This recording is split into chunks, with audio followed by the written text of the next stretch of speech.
உத்தரகாண்ட் மாநிலத்துல மீண்டும் மேக வெடிப்பு காரணமா ஏற்பட்ட நிலச்சரிவுல 6 வீடுகள் இடிஞ்சு விழுந்திருக்கு. இதனால மாயமான 5 பேரை தேடக்கூடிய பணிகள் முடுக்கிவிடப்பட்டிருக்கு. சென்னையில கூட ஆகஸ்ட் 30ஆம் தேதி தொடங்கி 2-3 நாளைக்கு மேக வெடிப்பு ஏற்பட்டு மழை பின்னி எடுத்துருச்சு.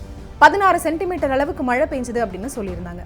சரி, என்னதான் அது மேக வெடிப்புன்னு சொல்றீங்க, அப்படின்னா என்னன்னு கேட்க தோணுதுல. இப்போ மேக வெடிப்பு அப்படின்னா என்ன, அது ஏன் ஏற்படுது அப்படின்னு பார்க்கலாம்.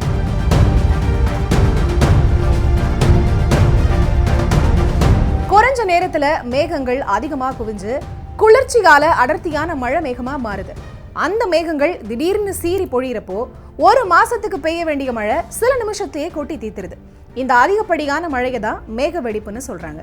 பொதுவாகவே இந்த மேக வெடிப்பு அப்படிங்கிறது மலை பிரதேசங்கள்ல நிகழக்கூடியது.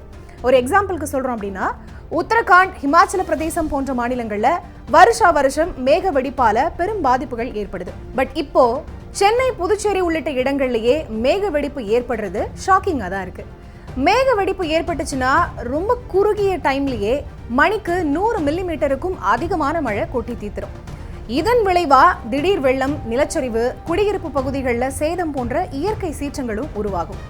சென்னையில இதுக்கு முன்னாடி 1943, 2015, 2021 ஆகிய ஆண்டுகளையும் மேக வெடிப்பு நிகழ்வுகள் நடந்திருக்கு. சென்னையில நேரடியா வடகிழக்கு பருவமழை காற்றழுத்தங்கள், புயல்கள் உருவாகக்கூடிய மண்டலம் அப்படிங்கிறதுனாலையும் சென்னையில மேக வெடிப்பு நிகழுது அப்படின்னு வானிலை ஆய்வாளர்கள் சொல்லியிருக்காங்க.